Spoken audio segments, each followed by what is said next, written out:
Então, o Igor traz essa preocupação, justamente no momento em que todo mundo está em casa, trabalhando, produzindo, mas muitos têm a necessidade do contato físico, muitos têm a necessidade de estar junto, e quando você está longe fisicamente, fica uma carência, fica um buraco, fica um espaço.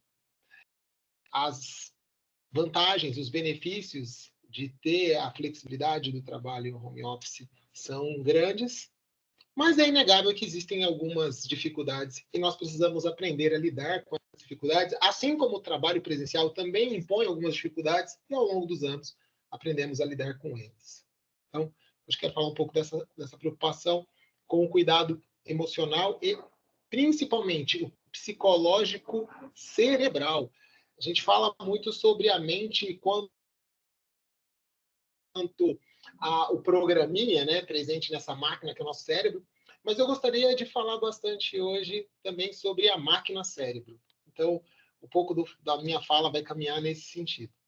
Sei que nós temos aí mais ou menos uns 25 minutos para essa fala, então vou expor a ideia e deixo aberto para as perguntas para que nós possamos desenvolver algumas linhas dentro das preocupações que são pertinentes à realidade de cada um de vocês e assim todos possam participar de alguma forma. Tudo bem?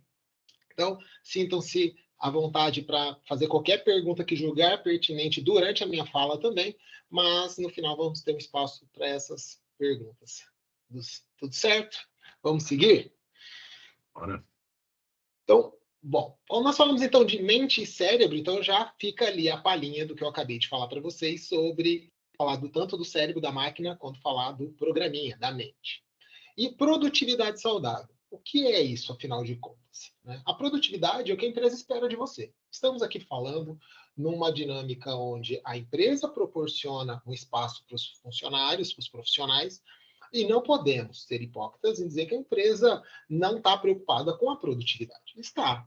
Mas hoje as empresas já começaram a compreender que quando você tem uma qualidade de vida e você está saudável, a sua produtividade é maior.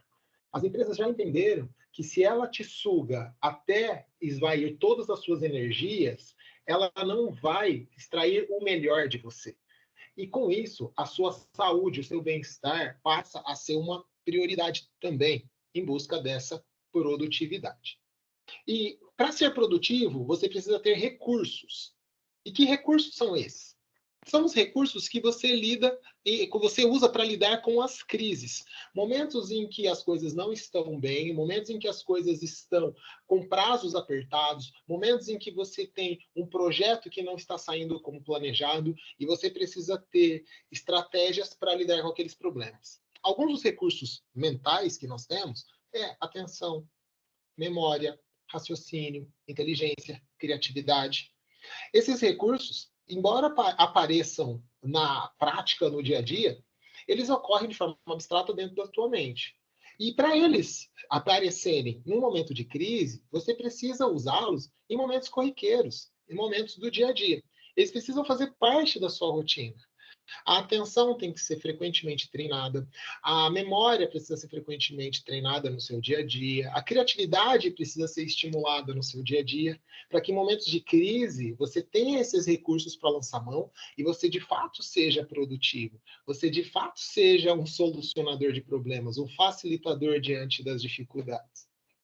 E ocorre que, diante das crescentes demandas e pegando um pouco da preocupação em entregar números, nós caímos em armadilhas. E que armadilhas são essas? Algumas das armadilhas mais comuns que profissionais que trabalham em tempo integral, ou que trabalham em tempo flexível, ou que trabalham de forma intermitente, mas que, sobretudo, trabalham em casa, as principais armadilhas são, vamos falar de 4, tá? Virar à noite quando necessário. E por que virar à noite? Muitas vezes a pessoa tem um compromisso de dia, um imprevisto de dia, que toma parte do tempo dela, e aí para ela dar conta, ela faz o quê? Ela substitui um tempo que ela teria, né, de descanso, para executar as tarefas. Então, sacrifica a noite, não dorme, vira a noite produzindo, ou pode nem ser imprevisto. Às vezes a pessoa simplesmente não conseguiu produzir bem naquele dia, não estava bem, não estava rendendo, alguma questão que não estava permitindo que ela conseguisse dar conta das suas demandas. E aí ela resolve, no período da noite, virar, porque à noite eu estou produtivo, à noite eu estou conseguindo, à noite eu não tenho distrações, não tem barulho, não tem criança chorando, não tem cachorro latindo, não tem ninguém me atrapalhando, e aí eu viro à noite trabalhando. Essa é uma armadilha. Segunda armadilha é sacrificar lazer. Aquela pessoa que não conseguiu produzir de acordo com o que deveria, e aí à noite ela deveria ir para uma academia, ou ir jogar um futebol, ou sair com os amigos, ou ter um momento ali para passar com pessoas queridas, e ela sacrifica esse momento em nome do trabalho. Ela fala, não, eu preciso dar conta de uma demanda, estou atrasado, preciso fazer um negócio, aí estica um tempo de lazer. Sacrifica um final de semana que ela deveria estar fazendo algo para ela, para fazer algo que foi não foi concluído aí nos dias que antecederam. Terceira armadilha é buscar recompensas imediatas diante das situações de crise e estresse. Tem um projeto atropelado, as coisas não estão dando certo, a pessoa usa aquela frase, eu mereço. Ela entra ali no Amazon, né, rapidinho já faz uma compra. Ou então, melhor, nem na Amazon, né? Entra lá no Mercado Livre, porque tem entrega para o dia seguinte, né? Uma entrega imediata, consegue fazer a entrega, e se dependendo do horário, entrega no mesmo dia, vai lá, faz uma compra no Mercado Livre, faz uma compra em algum lugar, pede um iFood, faz alguma coisa que atenda imediatamente uma demanda, ela sente essa recompensa inicial com aquela frase, eu mereço, eu estou merecendo porque eu estou cansado, eu estou trabalhando muito, eu estou estressado, e aí recebe essa recompensa imediata. E quarta e última armadilha, pelo menos que eu vou explorar aqui, né? Quarta e última que eu vou explorar é a flexibilidade caótica. Flexibilidade caótica é aquela onde a pessoa fala, eu tenho liberdade, eu tenho flexibilidade de horário, e ela não cria rotina nenhuma, não tem nenhuma rotina. Zero planejamento. Essa flexibilidade vira desorganização. Então, as coisas começam a atropelar, quando ela olha, já são 4 da tarde, ela não fez nada. Por quê? Porque ela tem um tempo flexível. Ela tem a ideia de que ela tem até meia-noite para fazer, que ainda é dia.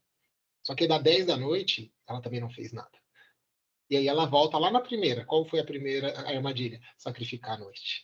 E aí o ciclo se fecha. Essas armadilhas são em nome de uma produtividade que não é saudável. Essas armadilhas fazem com que nós nos sacrifiquemos para além de uma energia mental que nós temos. O nosso cérebro, ele funciona com energia elétrica, né? Estímulos elétricos que fazem os neurônios se comunicarem.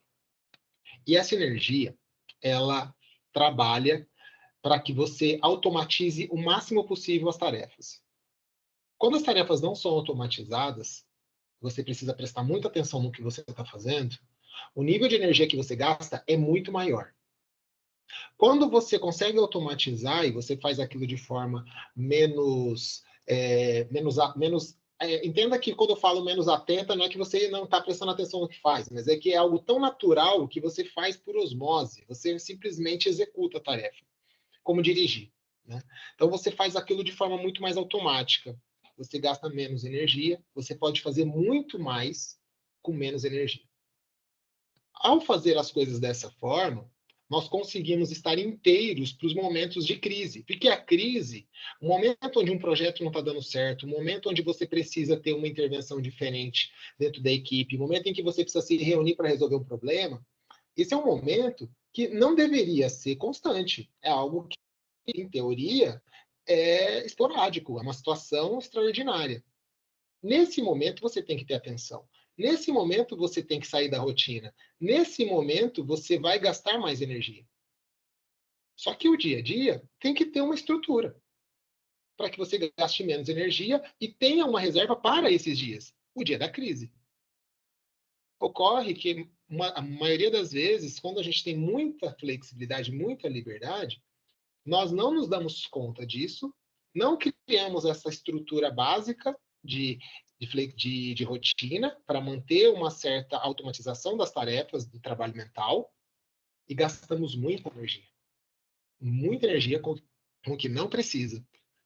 E aí vivemos em constante fadiga, constantemente na reserva da nossa energia. Quando a crise vem, o que ocorre? Você já está na reserva, você gasta além da sua energia mental. E aí os problemas começam a acontecer. A nossa energia mental, quando ela se esvai, quando ela esgota, nós tendemos a puxar energia física. Existe uma outra energia que a nossa mente separa, que é para o corpo, que é para funções básicas, como digestão, o coração bater. Graças a Deus, nós não precisamos controlar o coração. Se nós precisássemos controlar o coração conscientemente, os mais esquecidos iam cair duro no chão. Você vê aquele povo que esquece chave, esquece tudo, caindo duro no chão porque o coração parou de bater porque ele esqueceu. Então, felizmente, a gente não precisa controlar isso. Ele funciona sozinhos, mas existe uma energia reservada para isso. Se eu começo a gastar muita energia mental, essa energia física ela começa a ser usada, porque meu cérebro precisa de energia e ele é prioridade, ele vai puxar. E aí você começa a sentir aqueles sintomas que talvez não, tenho certeza que todo mundo já sentiu pelo menos uma vez, que você trabalhou muito mentalmente, mas se sentiu fisicamente esgotado. Como se tivesse carregado 10 sacos de cimento, como se tivesse feito uma faxina em uma casa de 10, 20 cômodos, né? Como se você tivesse realmente ido uma maratona de tão esgotado fisicamente que você estava, fazendo apenas um trabalho mental. Porque a sua mente começou, ela entrou em fadiga, ela entrou em desgaste da energia que é dela e passou a usufruir da energia que é física. Tá? Então, essa dinâmica faz com que nós fiquemos constantemente cansados, nós elevamos o nível do estresse para um nível muito alto. Um hormônio responsável pelo estresse é o cortisol. O cortisol, ele ativa o nosso sistema nervoso e mantém a gente em um estado de alerta constante. Pupilas dilatadas, coração batendo mais forte para poder oxigenar toda a musculatura que está rígida. Você fica com a audição mais atenta, olfato mais atento, todos os sentidos ficam hiperativados. Com isso, você está absorvendo muito mais informações do ambiente, sentidos hiperativados, mais informações absorvidas. Seu cérebro começa a ser ainda mais exigido por causa das informações. E o estresse faz com que você se canse ainda mais. Essa dinâmica do cortisol elevado, eleva a adrenalina no organismo, eleva o estresse, é uma herança dos nossos antepassados que lutavam contra as feras na selva, que era para você lidar com uma ameaça. Acontece que hoje as ameaças é um projeto que está dando errado, um boleto que está atrasado, coisas que de fato não vão nos matar. Mas o nosso corpo lida com isso como se fosse nos matar. E aí o desgaste que nós temos é um desgaste de morte. Então, nossa mente, nosso corpo trabalha para nos preservar. Quando você entende essa dinâmica, você começa a buscar formas de aliviar essa tensão. Então, se eu estou focando minha atenção em excesso, em coisas que eu não deveria prestar tanta atenção, eu estou gastando energia. O trabalho é extremamente importante, mas ele precisa estar estruturado dentro de uma rotina. Algumas tarefas do seu dia a dia são muito importantes, elas precisam estar estruturadas dentro de uma rotina. Depois de algum tempo executando essas tarefas, a tendência é que você vai automatizar essa função e você vai gastar menos energia para fazê-las. E você só vai gastar energia quando tiver uma crise. Isso é o que preserva uma mente dentro de uma produtividade saudável. Quando nós entramos no estado de fadiga constante, quando a gente entra num estado onde o estresse está nos dominando, a sua mente, em fadiga, ela começa a falhar nas funções mais básicas dela. Atenção, memória, raciocínio, criatividade começam a falhar na sua mente para poder lidar com elas. E aí muitas pessoas começam a considerar possibilidades de diagnóstico. Entra na internet, joga no Google, começa a pesquisar. Aí eu tenho TDAH?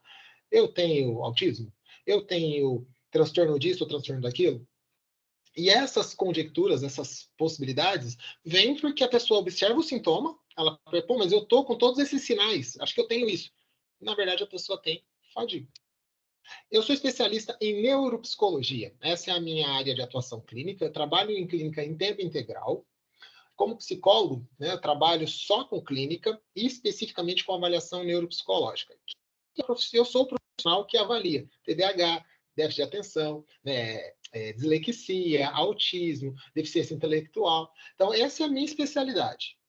E desde 2023, né, desde o ano passado, eu tenho percebido um aumento crescente, né, um aumento todo mês, né? Todo mês tem aumentado. Todo mês após mês aumenta o número de pessoas procurando por avaliação neuropsicológica, e especificamente adultos. Tá? Então, seguramente desde fevereiro do ano passado, adultos vêm procurando cada vez mais avaliação neuropsicológica com suspeitas de TDAH ou autismo do tipo 1, que é um autismo mais brando. Essa procura vem decorrente desses sinais que eu descrevi. Eu estou com a minha memória falhando, estou com uma atenção que não está legal, eu estou com dificuldade de estar com as pessoas, minha energia social está esvaindo, eu não quero estar com as pessoas, eu não quero conversar, eu fico impaciente com as pessoas, eu estou irritado demais. E aí a pessoa vem para avaliação, e aí fazemos aí toda a bateria de testes, aí o que é percebido, a pessoa não tem nenhum traço cognitivo, né, ou seja, do funcionamento cerebral, que justifique um diagnóstico para esses transtornos. E aí, quando nós entramos numa análise mais clínica da personalidade, do humor, de algumas questões mais emocionais, começam a aparecer algumas situações que nos indicam. A pessoa está em fadiga mental, ela está em cansaço. E o cansaço dela não é um cansaço de agora, é um cansaço que ela está arrastando meses, por anos. E aí agora ela está num momento de extrema fadiga, e essa fadiga extrema normalizou, naturalizou prejuízos cognitivos como descritos, memória, atenção, por aí e por aí vai. Esses prejuízos são alertas para você. Se começou a dormir mal, isso é um alerta. O que é dormir mal? Ter dificuldade para adormecer, ou dormir bem, até adormecer fácil, mas acordar picado na noite. São características de um sono ruim. Eu durmo muito bem. Você dorme muito bem, mas acorda cansado, isso também é um sono ruim. Você adormeceu, mas você não teve o descanso, então seu sono não teve qualidade. Você teve quantidade de horas inconsciente durante a noite, mas você de fato não dormiu para reparar. Então, sinais de que você está em fadiga é quando as funções fisiológicas começam a falhar. Lembra que eu disse? A mente, quando ela gasta energia, ela começa a usar do corpo. Então, as funções físicas começam a não funcionar tão bem. Você começa a ter problema respiratório, começa a perceber que fica muito ofegante, começa a ter problema estomacal, começa a passar mal com tudo que come, ter queimação, ou ter gases, ou ter refluxo, começa a ter prisão de ventre. As funções fisiológicas não funcionam bem porque está faltando energia para lidar com elas. Então, você começa a comer mal, começa a dormir mal, começa a ter dificuldades físicas básicas de coisas que você gosta de fazer. Então, gosta de ir para academia, começa a perceber que o rendimento não está legal. Pratica algum esporte, o rendimento não está o mesmo. Vai fazer alguma atividade com a família, percebe que a sua atenção e a sua paciência para estar ali está cada vez menor. Esses sinais estão mostrando que você está em fadiga. Aí fala, tá bom, Luiz, o que eu faço então? Peço demissão porque o trabalho está me matando?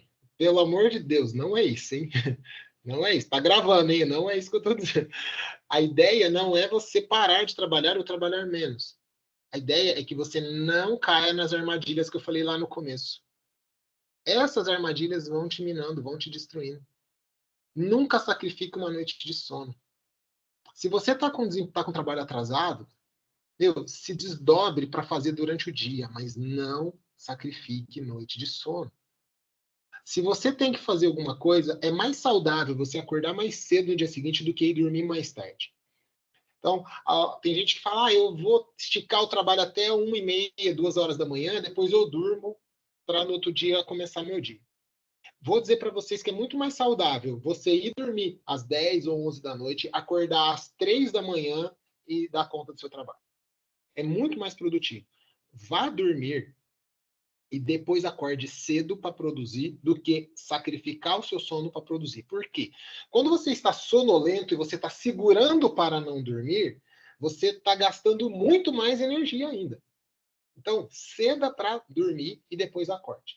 Quando você acorda, você pode até estar sonolento, mas o seu organismo sabe que você já está. Depois de 1 a 2 da manhã, o seu organismo ele sabe, ele entende que você já está na curva para o acordar. A curva do sono ela começa quando anoitece Ela chega ao pico da escuridão noturna e ela vira no período quando começa a clarear o dia pela madrugada. O seu organismo, ele sabe que depois de um determinado horário, você está na dinâmica de acordar. Então, é menos desgastante mentalmente sustentar o seu sono depois de acordar do que antes de dormir. Tá? Então, essa é uma orientação de ouro. Não sacrifica seu sono.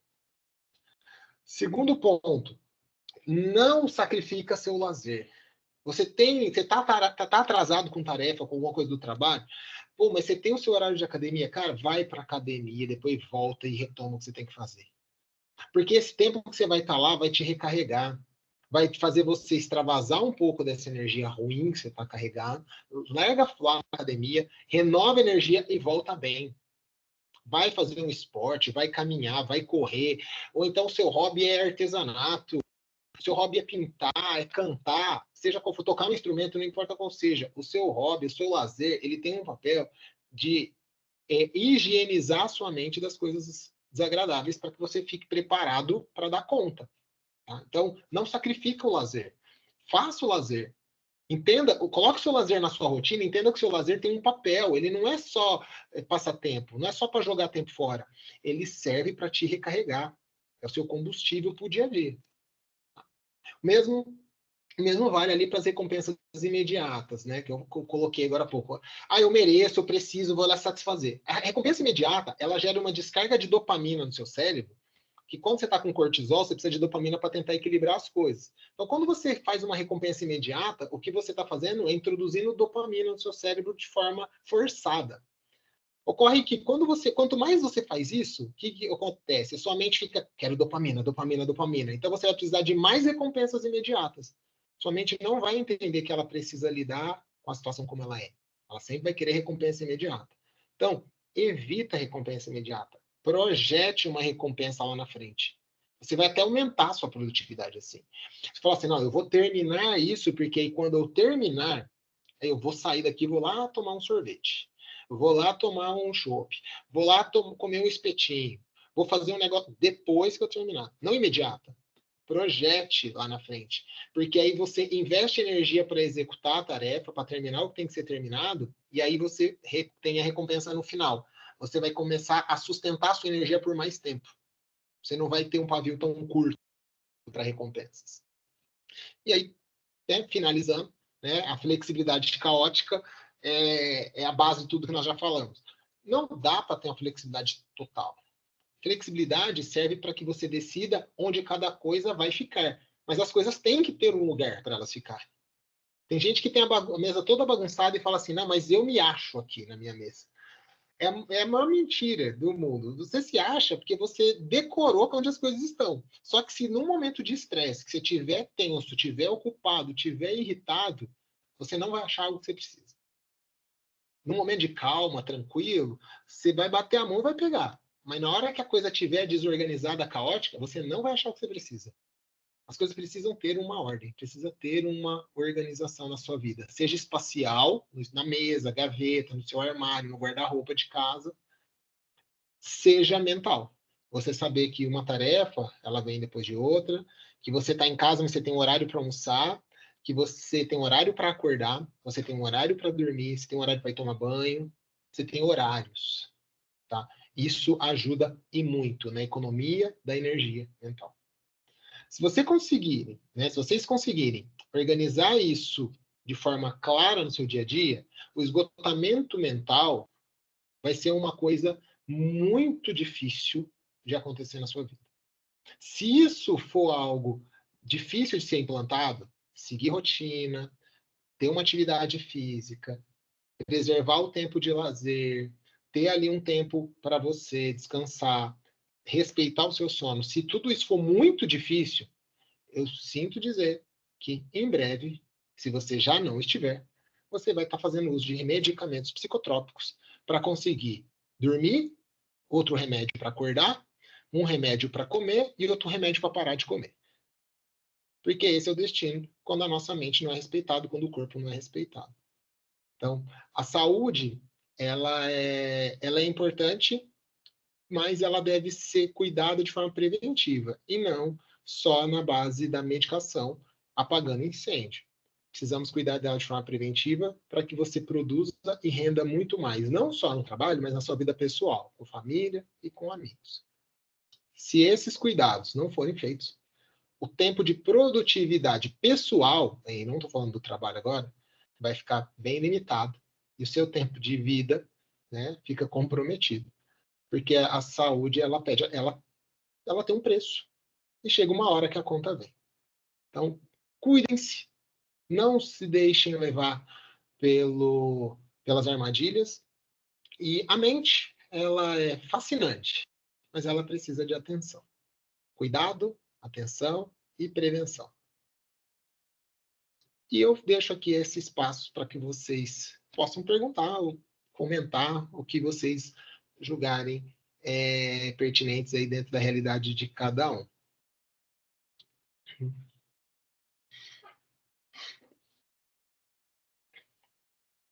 Fala aí. Opa! Eric, por favor. Opa, boa tarde, Luiz. Parabéns pela apresentação Boa aí. tarde. Acho que foi Claro. pontual e excelente em todo o termo, em todo o tema, em todo o conteúdo. Uma curiosidade, né? No caso, tudo Claro. que você falou também pode desencadear não só em problemas psicotrópicos, mas o que hoje em dia está, não vou dizer na moda, né? Mas está mais consciente de problemas que sempre existiram e nunca as pessoas entenderam, que é a síndrome de burnout, né? Das pessoas terem um esgotamento por excesso de demanda. Sim, exatamente. Até ano passado, a síndrome burnout era mais uma das síndromes psicológicas, né, decorrente à fadiga e ao estresse. Ocorre que desde o ano passado, tá, a síndrome de burnout ela é reconhecida agora como doença laboral. Porque como síndrome ansiosa, né, como uma das síndromes ansiosas, ela tem como origem o trabalho. E quando você se entrega extremamente ao trabalho, você tende a ficar no estado de fadiga constante. A diferença do burnout para uma fadiga pura e simples é que o burnout, quanto risco laboral, ele vem de uma pressão externa, né? Então, muitas vezes a pessoa ela se coloca numa tensão, coloca numa dinâmica de pressão, mas muitas vezes a própria dinâmica da empresa, gestores, profissionais que têm um cargo de responsabilidade pressionam o profissional de tal forma que o profissional não consegue, na sua vida pessoal, extravasar isso. Então, ele vive em função do trabalho, o trabalho exige muito dele, ele sempre vem para o trabalho já com a energia esgotada, e aí ele fica nesse ciclo sem fim, porque na vida pessoal ele não tem esse espaço para se recarregar. Ou não tem, ou não buscou, por N razões. E, de fato, exatamente como o Eric colocou, o burnout ele vem e traz, ele se manifesta, então, como uma crise ansiosa de origem especificamente do trabalho. A pessoa falou de trabalho, ela entra em crise. A pessoa pensou no trabalho, ela entra em crise. Ela entrou em contato com alguma atividade ligada ao trabalho, ela entra em crise. Algumas pessoas podem dizer, basta trocar de emprego que tudo se resolve. Momentaneamente. Só que se a pessoa entra em burnout, rapidamente a mente dela assimila que qualquer atividade com obrigação gera uma crise. E aí, para mães, cuidar do filho vira motivo de crise. Para homens, qualquer compromisso com os amigos. Conheço casos de homens que foi para um churrasco, tinha vivido burnout, estava em afastamento, e aí os amigos convidaram ele para fazer um churrasco, ele ia ser o churrasqueiro da rodada, ele adorava tudo isso, e ele teve uma crise minutos antes de sair de casa para ir para o churrasco, porque ele imaginou a responsabilidade de cuidar de tudo ali na frente da churrasqueira. Então percebe que o negócio ele vai escalando. Então a gente precisa tomar esse cuidado, porque tanto no trabalho quanto na vida pessoal é respingado esses prejuízos. Luiz, a gente falando do burnout, você identifica que o home office ele ajudou a amenizar um pouco, ou seja, as pessoas se sentem mais confortáveis trabalhando em casa e reduz o caso, ou é o contrário, a pressão da liderança aumenta e isso aumentou os casos de burnout? E deixa eu complementar a pergunta do Guilherme. Claro. Eventualmente, indiferente ao ser trabalho local ou remoto, talvez seja mais da pessoa conseguir fazer uma rotina, como você comentou, de posicionamento, de entendimento da própria vida? Muito bem, Eric. Boa complemento. Obrigado pela pergunta, Guilherme. O crescimento dos casos de burnout se dá pelo estabelecimento do burnout como doença laboral. Não existe uma relação direta sobre o fato de ser ou não home office, porque grande parte dos casos de burnout estão ligados a trabalhos presenciais ainda. Então, baseado em números estatísticos, podemos dizer que o home office ele aliviou o burnout. Mas, como disse o Eric, se a pessoa não consegue se organizar, se a pessoa não consegue estabelecer uma rotina estruturada de trabalho, nesses casos, sim, o burnout pode virar um vilão. Mas percebe que o burnout não, o home office pode virar um vilão. Mas percebe que não é a modalidade de trabalho em si, mas é a falta de gestão da pessoa. Então, com base nesses últimos 2 anos, né, que nós temos o burnout como doença laboral, o burnout ele tem maiores índices em pessoas presenciais. E se considerar que o número de pessoas em home office aumentou muito, é um dado interessante, né? Compreender que o crescimento de burnout em home office não cresceu na mesma proporção.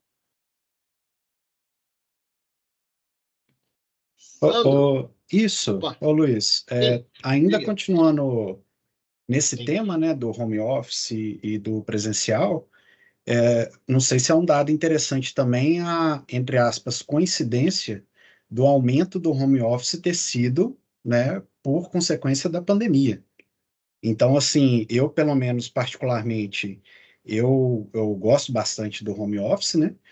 Porém, eu tive diversas dificuldades mentais e de adaptação, muito em consequência da soma de você sair da mudança, né? Porque mudança, eu acho que estressa qualquer um, independente se você está mudando para bem ou para mal. Né? Tipo assim, você vai mudar de hoje para amanhã, aí você está indo para uma casa maior, mas o estresse de mudar, ela causa uma expectativa na cabeça da gente que só depois que a gente passa de uma curva que a gente se adapta novamente e normaliza as coisas, né?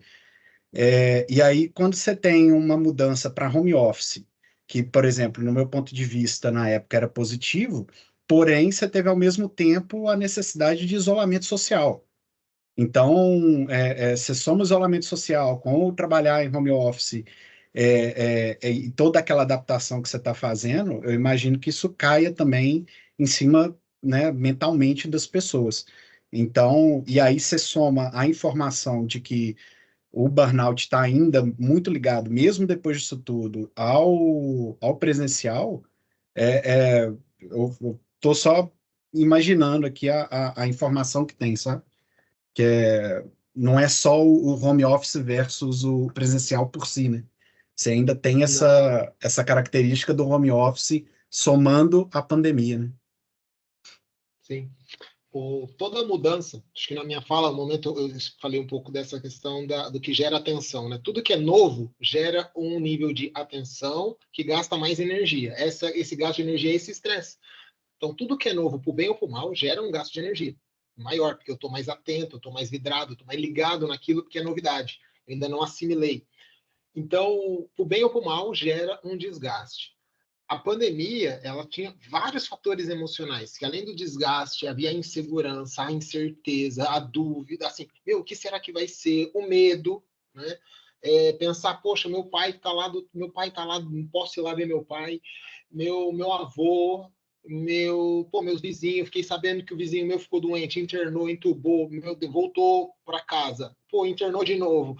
Todas esse medo, né, cria também um ambiente de tensão no momento em que o home office se popularizou. Então, acho que eu diria que esse ano, 2024, muitas empresas estão migrando, né, de formato, algumas estão consolidando o formato, mas esse acho que é o período da maturidade do que é home office. Os profissionais estão aprendendo a trabalhar dessa forma, trabalhar de verdade. As empresas estão aprendendo a lidar com essa modalidade de trabalho. Então, a maturidade do home office ela está sendo estabelecida, creio que agora nesse ano 2024. Né? Então, 2022 ainda é muito adaptação, o pessoal estava começando a voltar para uma rotina mais próxima de um normal. 23 meio tateando como as coisas funcionavam, e agora a gente começa a treinar, vamos ver se é o que é. Muitas empresas decidindo voltar, algumas empresas consolidando o formato, e aí dentro dessa maturidade vem também o profissional que entende como trabalhar dessa forma, como desenvolver uma qualidade de vida trabalhando dessa forma. Preciso ter na minha casa um espaço adequado para esse trabalho, preciso ter na minha casa um espaço onde eu consiga desvencilhar um pouco do ambiente. Num primeiro momento, vou trabalhar sentado na cozinha, na mesa da cozinha de casa. E aí, até você montar o seu escritório e aquele espaço, essas mudanças geram desgaste, e esse desgaste, ele também pede algumas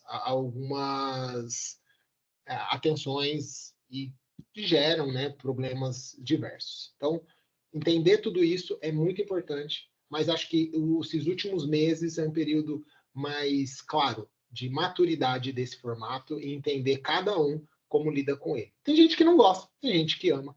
Né? Cada um vai lidar de uma forma diferente. Tem uma chamada agora aqui, eu não vi quem foi. Pediu a palavra? Eu acho que é o Nelson. O Nelson é o próximo.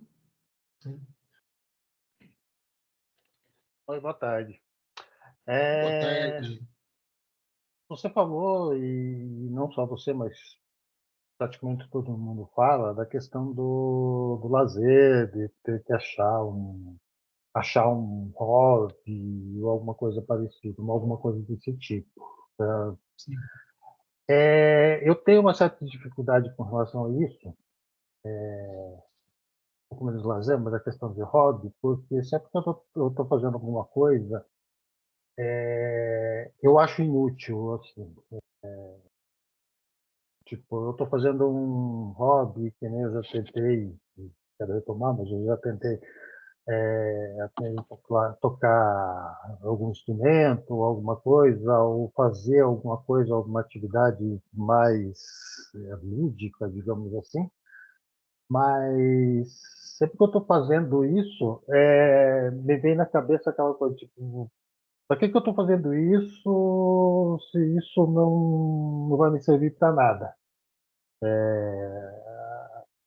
Basicamente, o que eu estou querendo dizer é o seguinte, tudo que não se relaciona com trabalho, na minha cabeça, eu não vejo razão de fazer aquilo. Entendi. Nelson, dentro da psicologia, a gente tem uma dinâmica dentro do processo terapêutico que chama análise funcional. O que é análise funcional? Eu vou identificar qual é a função de determinados comportamentos. Isso faz com que a pessoa consiga abandonar quando ele não tem nenhuma função ou sustentar quando ela entende a função que ele tem. Então, acho que o caminho mais curto para você seria primeiro encontrar uma função e aí depois abraçar o hobby. Eu comecei esse ano, vou falar um exemplo para você, né? Vocês trabalham com a mente, né? Vocês trabalham de forma criativa, correto? Né? Então, o que aconteceria se você tivesse um AVC hoje, em termos laborais? E afastar e sei lá, a pensão que você ia receber por afastamento de trabalho sustenta seu estilo de vida hoje? Não. Bom, então vamos pensar. Então, preciso de uma atividade que previna AVC. Então, já que o trabalho serve de função para você, tocar um instrumento ajuda você a criar conexões cerebrais que previnem sequelas de AVC. Não vai deixar de acontecer um AVC, mas se acontecer um AVC, você tem caminhos neurais que evitam sequelas. E aí você vive bem até uns 99 anos, né, sem sequelas significativas. Entende? Então, assim, a questão está em dar sentido. Né? Você, vou fazer só para descansar. Se para você não faz sentido dessa forma, então primeiro dê sentido, depois escolha o que fazer. Mas atribua sentido. tocar o instrumento ajuda a prevenir para o AVC. Fazer uma atividade física, sei lá, seja academia, fazer crossfit, fazer natação, futebol, voleibol, qualquer atividade física que seja, ela vai promover desenvolvimento de massa magra, ou seja, musculatura. Você vai criar músculos. Depois dos 60 anos, você começa a entrar no declínio físico. Acontece que o seu corpo vai começar a consumir musculatura. Então, se você quer viver bem, para curtir a velhice, curtir a aposentadoria, lá no futuro, trabalhou bastante, acho que você vai querer curtir depois também. Né? Se você quiser curtir depois, você precisa ter músculo para ser gasto, né? Porque seu corpo vai gastar. Você vai mudar isso. Seu corpo vai consumir músculos.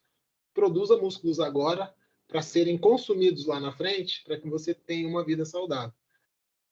A ideia é essa, Nelson. Sabe? Então, assim, de forma bem objetiva, encontre função primeiro, e aí, com base na função, você desenvolve a atividade que for melhor para você. Ficou claro? Ficou. Ok, entendi. Bom. Acho que mais alguém? Lígia pediu a palavra, o Guilherme, não sei qual é a ordem. Sobre a questão de realmente home office, né, que você falou, eu acho que o ambiente é uma coisa que realmente faz uma diferença muito grande. Por exemplo, existe home office e home office, entendeu? Eu trabalhei com uma pessoa que nasceu o filho, ele trabalhava em home office, a mulher dele também, e ele tinha que ficar na varanda. No inverno ele estava todo encapotado, entendeu? No verão ele estava morrendo de calor, entendeu? Mas assim, pensar é completamente insalubre esse home office para essa pessoa, entendeu? Barulho de carro, etc. Então, essa pessoa provavelmente ela vai ter um burnout muito mais fácil do que eu, que tenho escritório fechado, com ar-condicionado, sem barulho, sem ninguém perto, entendeu? Que eu estou fechada. Então, eu acho que tem muita. É difícil você colocar home office numa panela só. A mesma coisa como trabalho presencial. Uma coisa é ter um trabalho presencial que eu pego uma bicicleta, vá para trabalhar, outra coisa é que eu estou acordando às 4 da manhã, pegar 4 ônibus, condução lotada, para conseguir trabalhar, entendeu? Então, acho que não dá para comparar pau a pau. E o Nelson, tua fala me lembrou uma coisa. Eu tenho várias amigas minhas que, para variar, estão fazendo regime o tempo todo, e elas falam assim: não, porque bebida alcoólica, o vinho, é caloria vazia. Eu falo, vazia nada, e o prazer que me dá. Eu falei, é a caloria mais cheia que eu posso usar, entendeu? Então, essa questão de fazer coisa fora do trabalho é higiene mental. E a higiene mental começa desde quando você acorda de manhã arrumando a cama. Se você consegue arrumar a cama, você consegue ter a tua vida organizada. Se você faz uma atividade física logo que você acorda, uma meditação, o teu dia já começa com outra energia, com outro propósito, entendeu? Então, tudo isso tem tem um propósito na vida, entendeu? Então, você tocar um instrumento não é completamente sem propósito, viu? Ele vai te fazer a tua vida ser bem melhor. Sim, isso mesmo. A Lígia pegou um ponto interessante, né? Ela falou sobre o home office não ser colocado na mesma caixinha. A gente está falando que home office. Eu mesmo não gosto do termo home office. Eu prefiro falar trabalho remoto. Tem um garoto que é meu paciente, a gente tem conversado, ele tem viajado, né? Ele trabalha como programador, ele tem viajado, tem conhecido aí as capitais brasileiras, é um projeto dele esse ano. Então, ele tem passado aí, tá indo para alguns lugares, fica em hostel, fica em Airbnb. Então, ele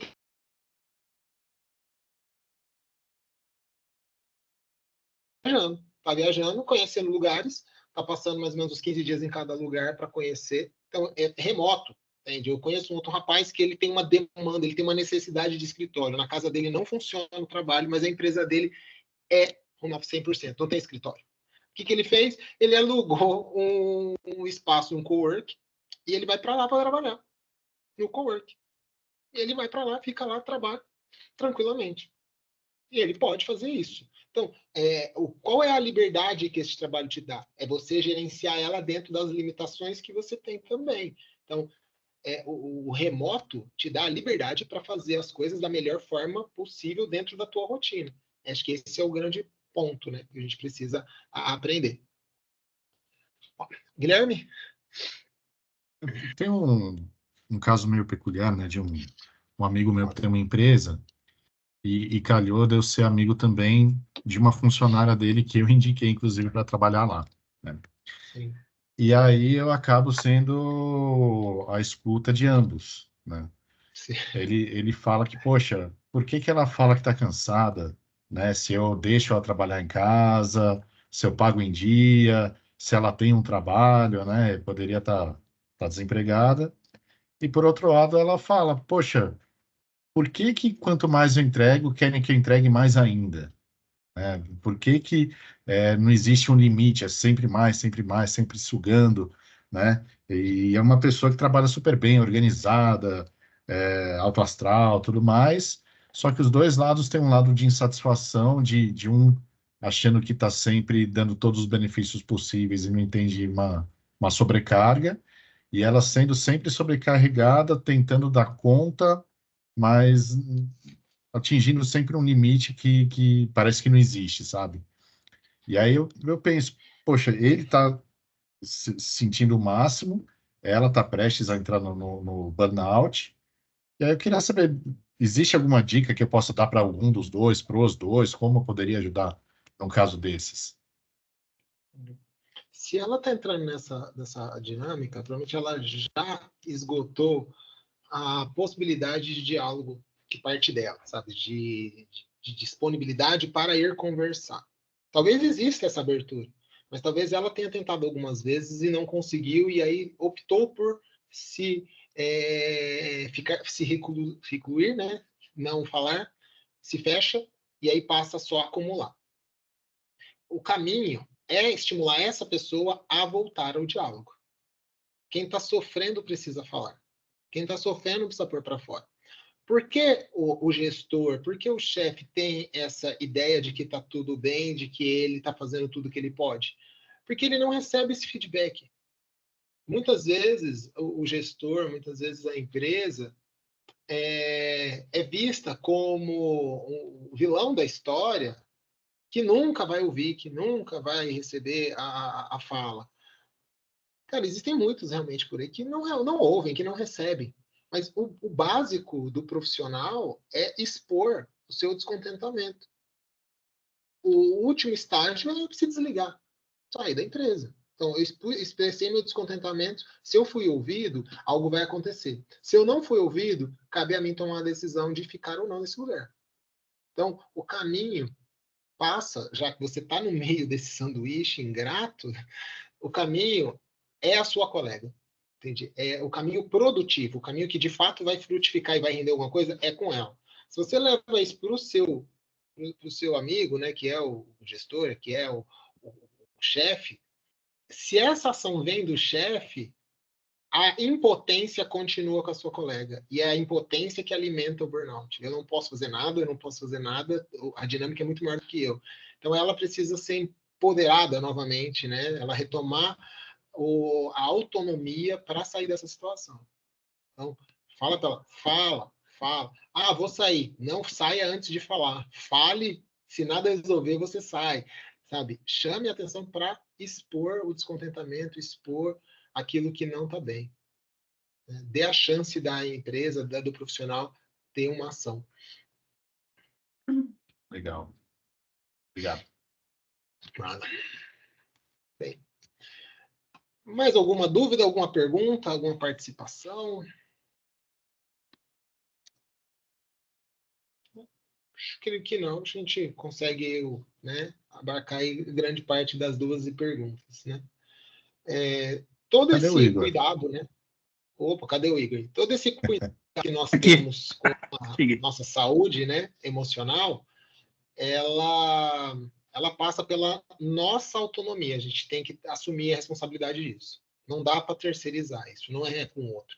Não é um psicólogo que vai fazer eu sair do buraco. O psicólogo vai jogar a corda lá dentro do buraco, é você que sai, né? Então, você tem que ter autonomia. Então, pegar essa última pergunta do Guilherme e trago isso. Nós precisamos assumir a responsabilidade do autocuidado. Não é culpa da empresa, não é culpa do gestor, não é culpa da esposa, não é culpa do marido, não é culpa dos filhos. Eles podem ser potencializadores de algo que você deixou acontecer. Então, assuma a responsabilidade e se torne protagonista da solução. Bom, Igor, palavras finais? Não, nenhuma. Boa apresentação, falou bem. Explanou bem o que tinha que ser feito. Que bom, né? Chamado para isso, né? Se não fizesse isso. É um tema Luiz, atual, né? Por acaso você produz obrigado. Luiz, Claro. boa tarde, Eric aqui. Você por acaso tarde. produz algum conteúdo social, algum conteúdo adicional, ou você tem alguma rede social para seguir? Porque, assim, eu achei o seu material bem interessante. Tenho, sim. E acho que propagação dele é vital para todos. Sim, claro. Eu tenho o meu Instagram, tenho Psico, Psico, Psico Luiz Augusto, tá? Lá no Instagram. Eu não faço vídeos, não tenho do canal do YouTube ainda, né? Não tenho nada desse tipo. Eu faço aí faço publicações, posts, tudo mais. Eu brinco, eu falo assim, cara, quem tem tempo, cara? Psicólogo que tem tempo para ficar fazendo vídeo e postar todo dia, o cara não tem paciente, cara. Não é possível. Porque não tem paciente. Cara, dá muito trabalho fazer isso. E eu, felizmente, eu tenho uma agenda cheia, né? Atendo muitas pessoas. Além do trabalho clínico, atendo com a clínica e eu, como neuropsicólogo, faço avaliações, trabalho com escola, trabalho com profissionais adultos que me procuram para fazer avaliação psicológica, né? E isso demanda bastante do meu tempo e eu sofro bastante, cara. Eu tenho um paciente meu que ele é marqueteiro, ele trabalha com perfis de profissionais de saúde e ele vem falando para mim assim, não, mas vamos fazer um plano para você, vamos fazer um plano para você. E aí quando eu falo para ele, fala a verdade, os psicólogos que grava vídeo toda semana, os caras têm muito tempo livre, não é possível. Ele dá risada, ele não diz nem que não. De repente é uma válvula de escape dele, é uma rotina de escape. Você tem que considerar isso para ti, de repente. Pode ser, não, pode ser, de repente essa aí é a rotina da pessoa. Eu sou do esporte, eu sou mais ligado ao esporte, meu válvula de escape é fazer esporte. Mas eu deixo aí uma palhinha, né? Eu estou planejando um podcast, né? Podcast é um mecanismo que está saturado em termos de mercado, mas é uma fórmula bem democrática de transmitir informação, porque você transforma em áudio, a pessoa ouve quando der, né? Então, eu estou pensando em um podcast, provavelmente aí no meados do julho, eu estou colocando, né, com 12 episódios apenas, com tema de saúde mental e qualidade de vida, de forma bem ampla e democrática em várias áreas, falando de esporte, falando de atividades familiares, falando de lazer, falando um pouco dos cuidados em diferentes áreas, né, tendo convidados de diferentes áreas para falar. Mas no momento, meu Instagram aí é a minha rede social mais ativa, tá bom? Então, me acompanhem lá um pouco do que eu falo, das dicas que eu trago, serão muito bem-vindos. Nelson. Você atua onde? É Campinas, São Paulo? Eu sou de Campinas, moro em Campinas, trabalho em 3 clínicas, tá? Estou em 3 endereços. Trabalho em Campinas, tenho um consultório no Nova Campinas, no Chapadão, próximo da Escola de Cadetes, e no Pauliceia, que é aqui perto da John Boy do Lop, perto do Covabra, para quem é de Campinas. Ah, tá. Que é onde eu estou hoje, né? Entendi. É que eu achei que fosse de São Paulo. Não, estou aqui em Campinas.